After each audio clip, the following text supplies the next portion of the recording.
Sir, जो कांग्रेस उम्मीदवार हैं जयप्रकाश जी, उनकी उम्मीदवारी के बारे में आपको क्या कहना है? कितना मजबूत कैंडिडेट? हमें पूरा विश्वास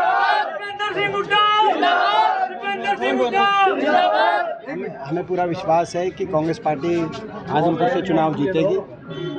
आदमपुर में लोग बदलाव के लिए मतदान करेंगे। भाजपा जजपा सरकार, खट्टर सरकार जो पिछले 8.5 साल से, हरियाणा में 9 साल से, जिन्होंने कोई काम नहीं किया, कोई आदमपुर में बड़ा काम बताएं, सार में बड़ा काम बताएं, कोई हरियाणा में कोई बड़ा काम बताएं। विकास के मामले में हरियाणा पिछड़ गया, अर्थव्यवस्था चौपट हो गई। आज बेरोजगारी में हरियाणा नंबर 1 बन गया है। किसी गांव, किसी शहर में आपको विकास अगर दिखाई दे तो आप आज के दिन विकास तो लापता है। बेरोजगारी में हरियाणा नंबर 1, ना निवेश हुआ, ना गरीब के कोई काम हो, ना किसान के साथ न्याय हुआ। हर वर्ग, ना छोटे व्यापारी के साथ, हर वर्ग त्रस्त है सरकार से। भाजपा जजपा की इस खट्टर सरकार को लोग बदलना चाहते हैं और वो बदलाव की शुरुआत आदमपुर से करेंगे। इसी प्रकार से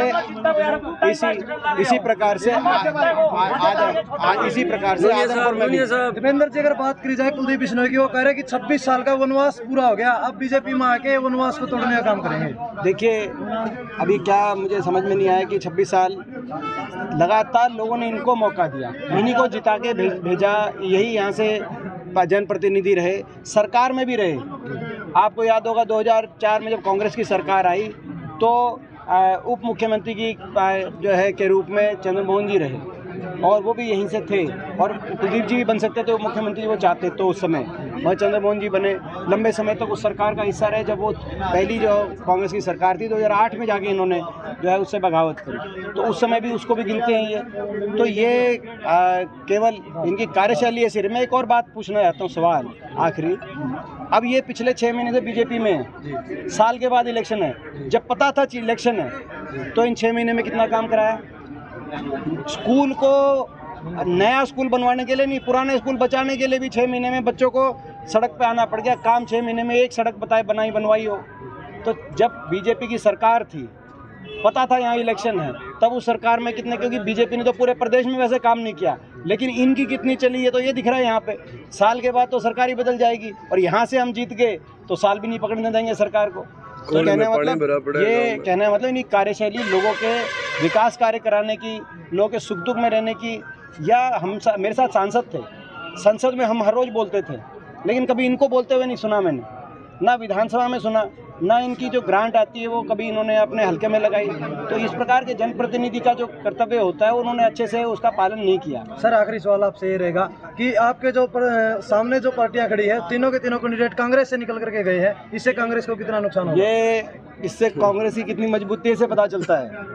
सारे कांग्रेस से टिकट मांग रहे थे, ये कोई सार्वजनिक बात है, कोई छुपी हुई बात नहीं है, क्योंकि कांग्रेस ही मजबूत दिख रही थी, इसीलिए ये कांग्रेस से टिकट पहले मांगते थे। टिकट कट गई तो रातों रात ही मतलब कांग्रेस माड़ी है। तीनों के अगर आप 2 महीने पहले के बयान देखोगे, तीनों ने 2 महीने पहले ये बयान में ये कह रखा है कि भाई जो है अपना भारतीय जनता पार्टी को वोट नहीं देना चाहिए और कांग्रेस का साथ देना चाहिए, क्योंकि कांग्रेस ईमानदारी से हर वर्ग की लड़ाई लड़ रही है। तो वो बात अपनी सही है। अब तो अपने निजी स्वार्थ में कोई कहीं जाता है वो तो एक अलग बात है, उससे लोगों को क्या लेना देना। इससे तो साबित होता है कि निजी स्वार्थ में गए, लोगों के लिए नहीं गए। सर, बीजेपी ने इस इलेक्शन में 1 लाख से अधिक वोटों का लक्ष्य रखा है, क्या कुछ कहना चाहिए? 1 लाख से अधिक वोटों का लक्ष्य रखा है बीजेपी ने। 1 लाख से अधिक वोट ये लक्ष्य रखने से क्या होता है? मगर सच्चाई ये है कि लोग, आदमपुर के लोग बदलाव चाहते हैं, इस बार आदमपुर में बदलाव लाएंगे और हरियाणा के लोग भी बदलाव चाहते हैं। हरियाणा की सरकार की बदलाव की शुरुआत भी आदमपुर से।